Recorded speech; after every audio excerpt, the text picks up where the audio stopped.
Buenos días, queridos estudiantes castillenses.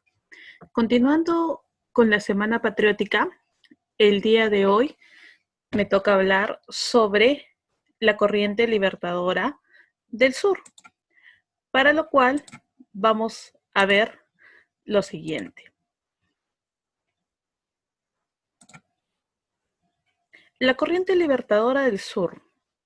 Bueno, ante todo creo que debo presentarme y para los que ya me conocen, soy la profesora Lucero Acuña Bueno del área de Ciencias Sociales del turno de secundaria. Muy bien, la corriente libertadora del sur. Si bien es cierto, dentro de la gesta de la independencia del Perú, tenemos por un lado a Simón Bolívar y por el otro a don José de San Martín, esta vez pues la corriente libertadora del sur, la primera que va a hacer realidad esta gesta de la independencia. Pero el Perú no solamente estuvo empujado por San Martín para dar este paso hacia la independencia, sino antes de 1821 ya había una serie de guerras separatistas. Si bien es cierto, como les decía, el Perú debe su independencia desde el punto de vista militar a los ejércitos del norte con Bolívar y a los del sur con San Martín, ya dentro del Perú antes de 1821 existía un clima de inestabilidad, donde existían pequeñas escaramuzas, levantamientos, que van a generar, por ejemplo, en 1809, que haya revueltas y conspiraciones en Chuquisaca, La Paz, Quito y Lima. Ya en 1811 tal vez se va a dar uno de los levantamientos más acordes a la época por Francisco Antonio de Cela, exactamente el 20 de junio de 1811, en la ciudad de Tacna, donde Cela no solamente va a convocar a los criollos, sino también a los mestizos e indígenas partidarios de esta causa libertaria, para unirse a la expedición de las Provincias Unidas del Río del Plata contra el dominio español. Si bien es cierto, ya estas guerras separatistas, esta gesta de independencia estaba ya años antes, desde más al sur, por decirlo de esta forma, en lo que hoy vendría a ser Argentina, ya muchos años antes ya estaban con estas ideas libertarias. Es por eso que Francisco Antonio de Cela dice, ¿no?, que decide unirse a la expedición de las Provincias Unidas del Río de la Plata, que justamente venían de ahí, pero que no habían tenido un mayor éxito. Habían ya fracasado varias veces en lo que es el Alto Perú, o con lo que conocemos ahora como los territorios de Bolivia. Entonces sí, hubo un espíritu separatista empujado por Argentina y tuvo que ver a todas las regiones del sur, en este caso a Tacna, Arequipa, Moquegua y Tarapacá. Entrando ya prácticamente a lo que es la corriente libertadora del sur, tenemos un personaje que va a tener que ver con toda esta corriente libertadora del sur y es don José de San Martín. Nacido en Yapeyú, que bueno, pertenecía a una provincia del Virreinato de Buenos Aires. A los 8 años aproximadamente, San Martín con su familia se muda a España. Y es en España donde lleva una carrera militar, ¿no?, dentro del ejército español. Y él regresa 16 años después como teniente coronel del ejército español, habiendo triunfado contra, por ejemplo, habiendo derrotado al ejército napoleónico allá en Europa. Entonces era muy conocido, era un militar ya conocido, pero que también tenía esas ideas libertarias. Entonces, San Martín plantea ciertas cosas que creyó que habían estado haciendo mal dentro del ejército libertador. Por ejemplo, dice que no va a insistir en la ocupación del Alto Perú. Dice, no, ¿por qué? ¿Por qué tenemos que tratar de llegar, por ejemplo, a Perú a través de lo que ahora es el actual territorio de Bolivia? No tenemos mucha esperanza por ese lado. Y más bien decide enviar a un capitán Güemes para contener a las fuerzas realistas en ese lado. Y él decide organizar una expedición de la siguiente forma. Dice, primero debemos atravesar los Andes y libertar Chile. Y como segundo punto, a partir de Chile avanzamos al Perú por mar y ahí ganamos la última batalla, porque en verdad el virreinato del Perú era uno de los virreinatos más fuertes dentro de lo que era América del Sur. Entonces, San Martín nos crea, en pocas palabras, un plan estratégico y nos pone 7 pasos. Y dice, primero voy a preparar al ejército de los Andes en la provincia de Mendoza, Argentina. De ahí, como segundo paso, nos dice, voy a hacer el paso de los Andes y la campaña de Chile, que bueno, se transforma en estas tres grandes batallas, Chacabuco, Cancha Rayada y Maipú. Tercero, voy a preparar la expedición del Perú, pero bajo una escuadra, es decir, bajo ir por el mar y bajo el ejército, que es ir por tierra. 4. Va a hacer su salida de la expedición y su desembarco en Pisco.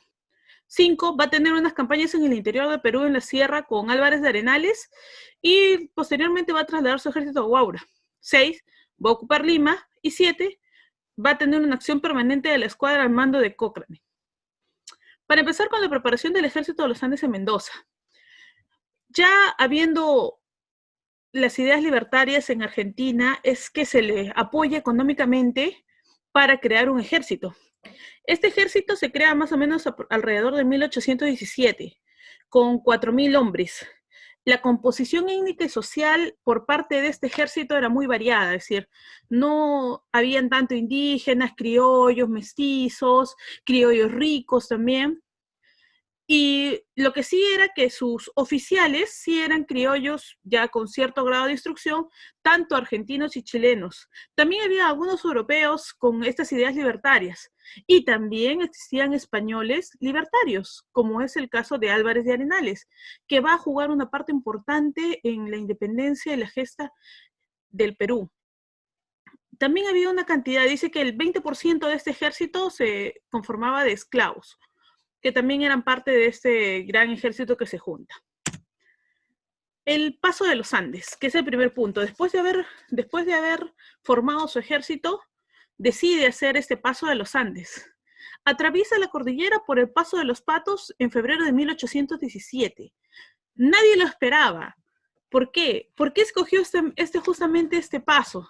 Porque era muy difícil de cruzar por esa zona. Entonces, el ejército realista, el ejército español, no se lo esperaba. Entonces, sorprende el ejército realista y gana la batalla de Chacabuco en febrero de 1817. Pero bueno, el virrey Pezuela, virrey del Perú en ese momento, alertado por esto que estaba sucediendo en Chile, envía más de 2.600 hombres a mando de un general Osorio. Ellos logran derrotar y consiguen la victoria en Cancha Rayada, pero fue una victoria que se habla que prácticamente se podría considerar un empate, pero fue una victoria técnica por parte del gobierno de los españoles. Eso fue en marzo de 1818. Pero en abril de 1818, San Martín consigue derrotar al ejército realista, al ejército español, en la batalla de Maipú. Esta batalla va a sellar definitivamente la independencia de Chile. Y va a generar que San Martín prepare la expedición al Perú, como ya había hecho parte de sus pasos y era lo que él quería hacer. Entonces San Martín se reúne con O'Higgins, que era parte de lo que viene a ser el gobierno chileno, pero se encuentra con algo. ¿Qué pasa? Desde Argentina le dicen a San Martín que no lo van a apoyar en la gesta hacia el Perú, es decir, ya habían financiado la expedición trasandina, es decir, la expedición de ir de Argentina hacia Chile, pero no estaban dispuestos a financiar la campaña del Pacífico que quería San Martín ir por mar hacia Perú.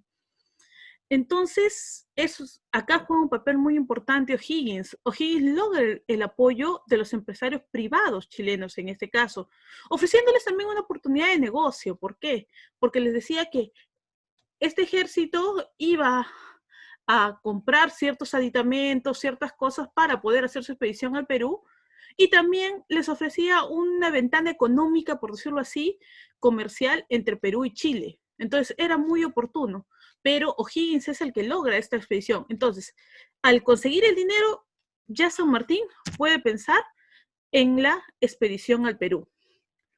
Entonces, ya teniendo el ejército, el grueso del ejército, San Martín se enfoca ahora en la siguiente parte, y es una escuadra libertadora, es decir, vamos a ir no solamente por tierra, sino vamos a llegar a Perú por mar. Entonces pone a 2 personas a cargo, al comandante argentino Manuel Blanco Encalada y al marino inglés Tomás Cochrane, o Lord Cochrane, como nosotros lo conocemos. En este caso, este personaje, por muchos historiadores, es un poco difícil de explicar qué es lo que pretendía. Muchos decían que era un mercenario, es decir, que solamente venía aquí por buscar un tema económico, pero al final todos los que venían dentro de esta gesta libertadora también venían buscando un tema económico. Pero también se decía de este personaje que era un marino profesional de primera clase, es decir, que era una persona correcta a lo que hacía. Entre enero y junio de 1819, Lord Cochrane logra el bloqueo del puerto del Callao. Esto genera una desestabilización económica para el virreinato español. ¿Por qué? Porque justamente al bloquear el puerto del Callao no permitía que llegaran barcos de otros sitios y no permitía tampoco que salieran barcos hacia España. Y además también desembarcó en numerosos puertos y caletas del norte de Lima hasta llegar a Paita. Es decir, le estaba diciendo a los españoles, miren lo que yo puedo hacer, puedo desembarcar, puedo embarcar, puedo ir de un lugar a otro, sin que ustedes puedan hacer nada. Entonces, lo de Lord Cochrane es ya en sí un tema más a afianzar la parte moral de los españoles. Entonces decían, ¿cómo no podemos atraparlo? ¿Por qué no podemos atraparlo? Y él lo hizo de esa forma. Entonces, en uno de estos desembarcos, desembarca en Supe, que es un pueblo al norte de Lima. Y es en Supe donde se da tal vez la primera proclamación de independencia por el mismo pueblo de Supe, en abril de 1819. De ahí tiene una segunda expedición Lord Cochrane entre septiembre de 1919 y febrero de 1820. Vuelve nuevamente a bloquear el puerto del Callao, desembarca en Pisco y luego se va y llega hasta Guayaquil. Entonces, es importante ver cómo esta escuadra libertadora, a pesar de no tener grandes elementos, logra socavar moralmente a los españoles, porque se dan cuenta que a pesar de que en ese momento supuestamente los españoles eran pues la segunda escuadra a nivel, por decirlo, mundial, estaban por encima de Francia y demás, los únicos que estaban por encima de ellos eran tal vez los ingleses en esa época. Tenían una escuadra muy grande, pero ¿qué pasaba? Que España estaba en el continente europeo, mientras que sus virreinatos estaban en el continente americano. Entonces, eso generó un gran problema, pues, puesto que la distancia no les permitía mandar esa gran escuadra que ellos poseían. Un par de años antes de estas expediciones, en 1817 más o menos, España manda 3 barcos hacia Perú, hacia el Virreinato del Perú. Fue tan largo el trayecto y tan complicado que solamente uno de los barcos llegó entero, por decirlo de esa forma. Entonces ya no decidieron de ahí enviar más barcos, entonces la parte marítima no estaba bien cuidada por los españoles y por eso que en esa parte San Martín supo aprovecharlo muy bien. La expedición del Perú. Ya habiendo hecho esta entrada con parte de la escuadra libertadora, es decir, San Martín se ve ya moralmente, con la moral muy en alto, por decirlo de esta forma, para irse al Perú. Tenía su ejército. El 20 de agosto de 1820 salen de Valparaíso en Chile, desembarcan el 7 de septiembre, desembarca la infantería que era más o menos el 70% de todo su ejército que tenía, desembarcan en Paracas. El 25 de septiembre, unos días después, San Martín envía al Palacio del Virrey en Lima a unos representantes, pero que no llegan a ningún acuerdo. Esto se llama la conversación de Miraflores. No llegaron a ningún acuerdo porque el virrey estaba muy engrandecido, por decirlo así, y decía que tenía un ejército mucho mayor al que traía San Martín y que pues podía hacerle frente. Entonces, San Martín ahí, a partir de lo que sucede en la conversación de Miraflores, al no ver ningún acuerdo, plantea 3 cosas, básicamente. Primero, traslada su ejército hacia el norte de Lima, por mar, primero Ancón, después Aguaura y Chancay. 2. Decide hacer una serie de acciones a la Sierra del Perú, al mando del general Álvarez de Arenales, que ya, como lo hemos dicho antes, era un español con ideas libertarias. Esto lo hace entre octubre de 1820 y abril de 1821. Pero ¿cuál era el objetivo de Álvarez de Arenales? El objetivo era aislar Lima. Es decir, San Martín sabía que en Lima se concentraba lo que era el virreinato del Perú. Si bien Lima no es Perú, pero sí se concentraba toda la parte política, por decirlo así, toda la parte económica se concentraba en Lima, porque del Callao también salían justamente todos los barcos con los implementos hacia España o hacia otros virreinatos que eran parte de las colonias españolas, ¿no? Entonces, ¿qué logra la expedición de Álvarez de Arenales? Tuvo un éxito político. Al decir que tuvo un éxito político es porque diversas poblaciones de la sierra juraron la independencia, se pronunciaron a favor de la causa libertaria. ¿Por qué? Porque justamente San Martín pretendía abolir los tributos hacia este tipo de personas. Entonces, lo que logra Álvarez de Arenales es tener a toda la población de la sierra a favor de esta causa libertaria y irse justamente contra el ejército español y que estas poblaciones no ayuden al ejército español de ninguna forma. Y tercero, tenemos la expedición de Cochrane y Miller a la costa sur. Esta se da entre marzo y julio de 1821. También muy importante.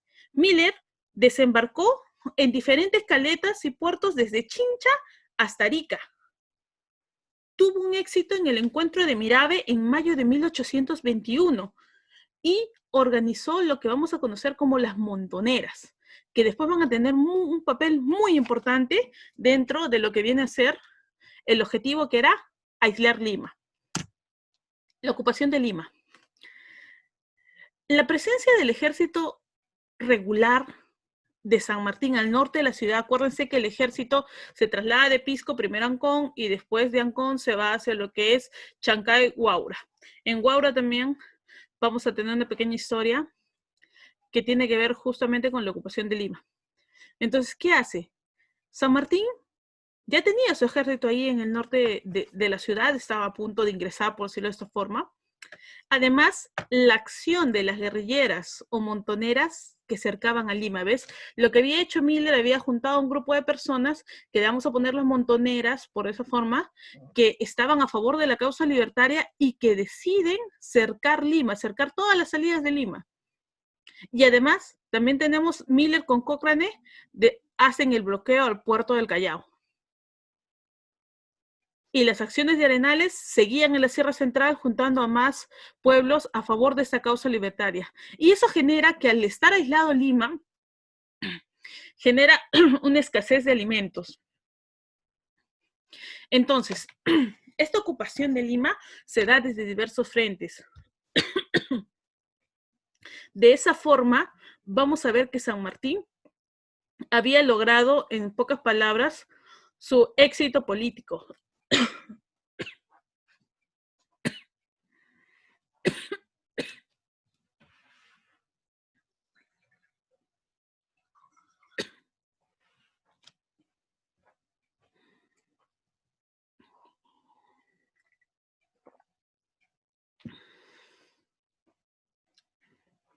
Muy bien.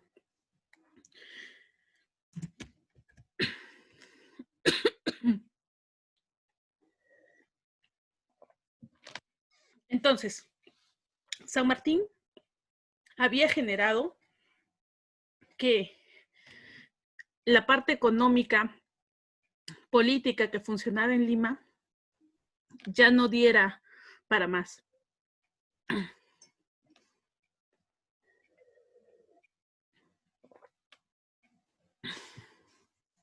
El virrey La Serna termina evacuando Lima. Pero sucede algo. Los criollos ricos vivieron horas de angustia, porque mientras San Martín trataba de ingresar a Lima, hay un lapso intermedio donde también se da la salida de los españoles a través de su ida de La Serna. Entonces es un lapso que genera mucha incertidumbre. Pero San Martín siempre quiso un éxito político más que un éxito militar, si no es que quería destrozar al ejército español.